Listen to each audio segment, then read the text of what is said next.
So మనకి ఐయుఐకి ఐవీఎఫ్కి differences ఏంటి, ఎవరికి మనం ఐయుఐ చెప్తాం, ఎవరికి ఐవీఎఫ్ చెప్తాం, దీని సక్సెస్ రేట్ ఏంటి, దాని సక్సెస్ రేట్ ఏంటి చూద్దాం. I'm doctor Neeraja, fertility specialist from Hyderabad.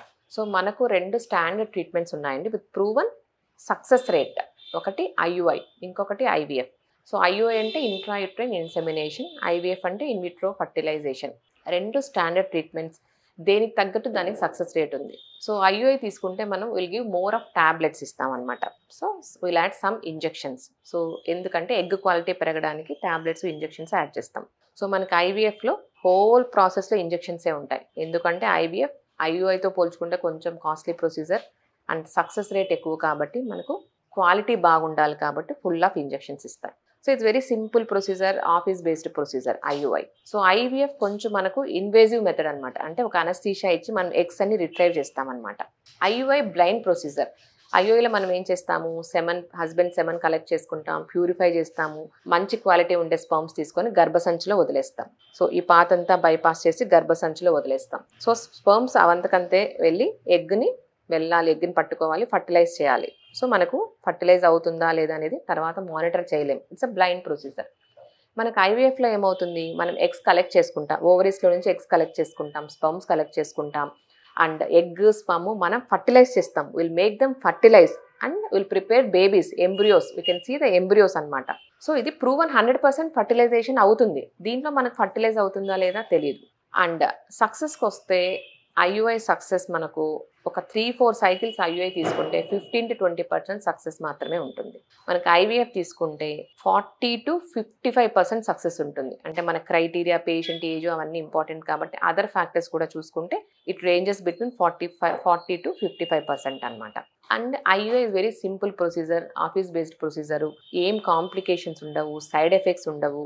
వాళ్ళ రొటీన్ వాళ్ళు ఐయుఐ ముందు ఎలా ఉన్నారో ఆ ఐయుఐ తర్వాత కూడా అలాగే ఉండొచ్చు అనమాట. సో ఐవీఎఫ్లో మనకు అనస్థీషియా ఇస్తాము, కొంచెం పెయిన్ ఉంటుంది కాబట్టి సో ఆ రోజు రెస్ట్ తీసుకోమంటాం. కానీ ఇది కూడా కొంచెం సింపుల్ ప్రొసీజర్ అనే చెప్పచ్చు. సో ఐయుఐ చేసిన తర్వాత మనం దీంట్లో టాబ్లెట్స్ ఇచ్చిన తర్వాత ఓవులేషన్ ట్రాక్ చేస్తాం. So on the day of ovulation మనం పేషెంట్ సెమన్ కలెక్ట్ చేసుకొని ప్యూరిఫై చేసి మనం గర్భసంచిలో వదిలేస్తాం. So on the day of ovulation మనం ఐయుఐ పద్ధతి చేస్తాం అనమాట. సో దీంట్లో మనకు egg collection, preparation of embryos 1 month చేస్తాము.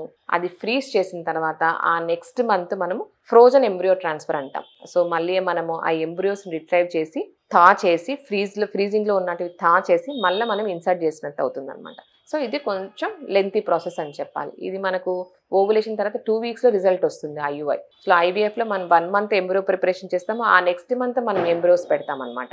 సో మనకు మొత్తం ప్రాసెస్ అంతా 2 months పడుతుంది ఐవీఎఫ్ రిజల్ట్ రావడానికి. సో ఐయుఐ మనకు 1 monthలో రిజల్ట్ వచ్చేస్తుంది అనమాట. సో ఇది కొన్ని డిఫరెన్సెస్ అనమాట.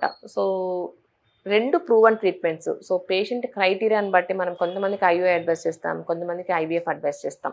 సో కామన్ ఇండికేషన్స్ తీసుకుంటే మనకు మేల్ ఇన్ఫర్టిలిటీ, సెమన్లో ఏదైనా పారామీటర్స్లో అబ్నార్మల్ ఉన్నాయి, కౌంట్ తక్కువ ఉంది, మొటిలిటీ తక్కువ ఉంది, మార్ఫాలజీ తక్కువ ఉంది అంటే జనరల్గా మనం ఐయుఐ అడ్వైస్ చేస్తాం. యంగ్ కపుల్, మైల్డ్ ఎండోమెట్రియోసిస్ అలా ఏదైనా ప్రాబ్లమ్స్ ఉన్నప్పుడు మనం ఐయుఐ అడ్వైస్ చేస్తాం.